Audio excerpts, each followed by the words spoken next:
অবশেষে মিশকার সব খেলা শেষ করে দিল সূর্য। পুলিশের ভয়ে মিশকার মুখোশটা খুলে দিল হসপিটালের নার্স, এমনকি সিকিউরিটি ম্যান। হ্যাঁ বন্ধুরা, অনুরাগের ছোঁয়ার আগামী পর্বতে আমরা এমনটাই দেখতে চলেছি। মিশকা ফিরে এসেছে। এই ঝড়টা যখনই সূর্য ও দীপার জীবনে আবার তুলেছে মিশকা, তখনই সূর্য মেনে নিতে পারল না। সূর্যের একটাই কথা, মিশকাকে আমি নিজ হাতে শেষ করে দেব। ও বেঁচে থাকলে আমার পুরো পরিবারকে শেষ করে দেবে। ও আমাদের কাউকে বাঁচতে দিবে না। তাই এবার যা করার আমি করব।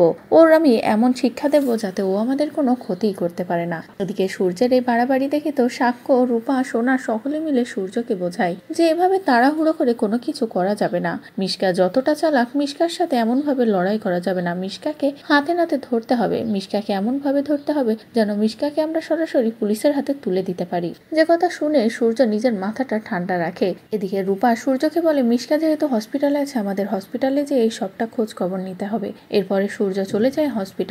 সেখানে গিয়ে মিশকাকে বেডে দেখে সূর্য অবাক হয়ে যায় যে এই মিশকা তো বাড়িতে যায়নি, তাহলে কি হচ্ছে এসব। তারপরে সূর্যের মনে পড়ে যায় যে মিশকা কি না করতে পারে, আর মিশকার মুখোশটা খুলতে হলে আমার পুলিশের সাহায্যই নিতে হবে। এরপরেই পুলিশ নিয়ে হাজির হয় হসপিটালে। সেখানে গিয়ে সিকিউরিটি এমনকি মিশকার কেবিনে থাকা নার্সকে হাতে নাতে ধরে আর বলে, এই মুহূর্তে যদি তোমরা সত্যটা না বলো তাহলে তোমাদের সারা জীবন লকআপেই থাকতে হবে। যে কথা শুনে তো ভীষণ ভয় পেয়ে যায় সিকিউরিটি এমনকি নার্স। ভয়ে মিশকার সব সত্য বলে দেয় যে মিশকা ঠিক কি করেছে, মিশকা কিভাবে হসপিটালে এসেছিল আর কিভাবে হসপিটাল থেকে বেরিয়ে সব খেলা খেলছে। আর এগুলো সব যখনই জানতে পারে সূর্য, তখনই সূর্য বলে, এবার মিশকার সব খেলা শেষ, এবার মিশকাকে আমি পুলিশের হাতে তুলে দেব। তো বন্ধুরা, সূর্য যদি এবার প্রমাণ সহ মিশকাকে ফাঁসিয়ে এভাবেই মিশকার মুখোশটা সকলের সামনে খুলে দেয়, মিশকাকে পুলিশের হাতে তুলে দেয় প্রমাণ সহ, তাহলে সেটা দেখতে তোমাদের ঠিক কেমন লাগবে কমেন্ট করে জানাও। পরবর্তী আপডেট পেতে চ্যানেলটি সাবস্ক্রাইব করো।